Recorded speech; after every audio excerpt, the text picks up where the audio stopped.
The Health Directorate recorded 12,112 teenage cases of pregnancy in 2016.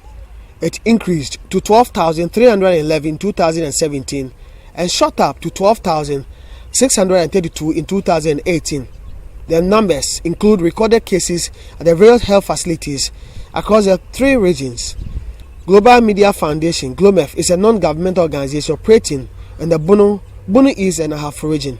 A research it conducted sought to bring to fore what may be accounting for the rise in teenage pregnancy in the Bono East and Ahafo regions. Raphael Godlove Ahani Jr. is the Chief Executive Officer of Global Media Foundation, GLOMEF.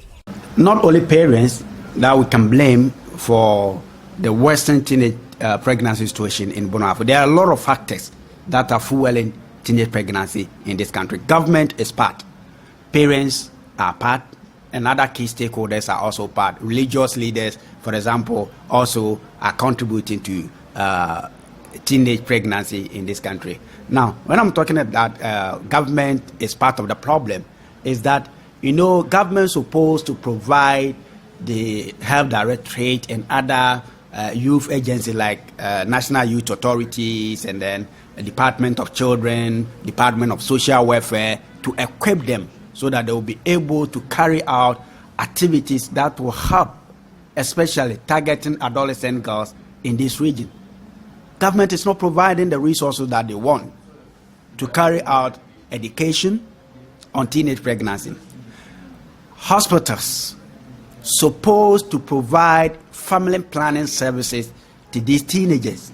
But the question that me and you have to ask ourselves, how often does the hospital, especially Ghana Health Service, provide these services to these young adolescents? There are a lot of, especially when you go to the hinterlands, they don't have any access to family planning services. So definitely, government partly to be blamed for this teenage pregnancy in this country. And then mothers or parents are also to be blamed, because in Ghana, we always see sex education as a taboo. Teenage pregnancy has forced many girls of school-going age to become dropouts. 19-year-old Esther Sepenote is a teenage mother of 2 who got pregnant at the junior high school 2 years ago. Today, she's a mother of 2 and she regrets not being able to further her education. This is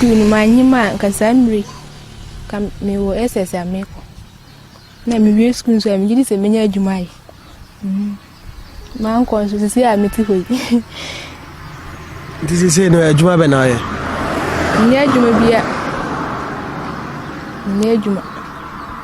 And then answer no timidity. Okay, they might have many and the many no.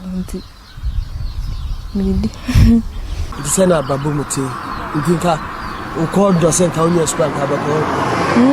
Zenga Minyara and Kaminya who ya and Kamipe. Zenka Kusku. Bibiaham. A futu bena ma girls a war Bono East and Ahafo.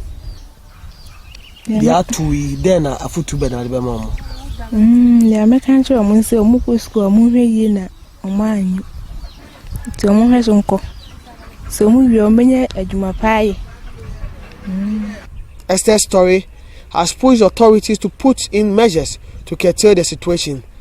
Dreslin Addy, the regional director at the Department of Gender of the Ministry of Gender, Children and Social Protection, touches on what her outfit is doing to reduce teenage pregnancy cases. Over the period, people see that girls who get pregnant, they face a lot of issues, but still girls are getting pregnant. So how are we reaching out to them?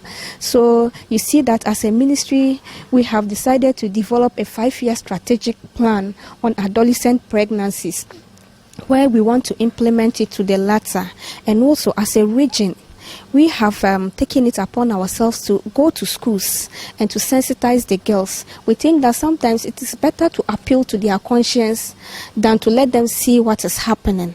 So what we are doing now is we have the program called My Body, My Pride. And so we give the girls the required information. Most of these girls really, if you go in, they don't know why they get pregnant, because on their first intercourse, then they get pregnant. It's because they don't have the right knowledge on sexual reproductive health. Organizations like GLOMEF are also doing their bit to support the government to win this war. Its CEO, Raphael Golavahenu Jr., is admonishing parents and religious leaders to join in the fight against teenage pregnancy. Religious leaders have seen sex education as the most sinful thing in the world. So you go to church, you will hear them talking about sex education. If you are there and you want to talk about sex, they see you as an enemy, or you are the devil in the church. But whether you like it or not, as far as they are human beings, as far as they have reached the adolescent age, they will have that feeling as a human being, and they will go for it. So it's better we educate them, give them the necessary information that they need. There I'm talking about a comprehensive sex education, and it's lacking when you go to our schools. Reporting for City News, I am Michael Sapon Infum.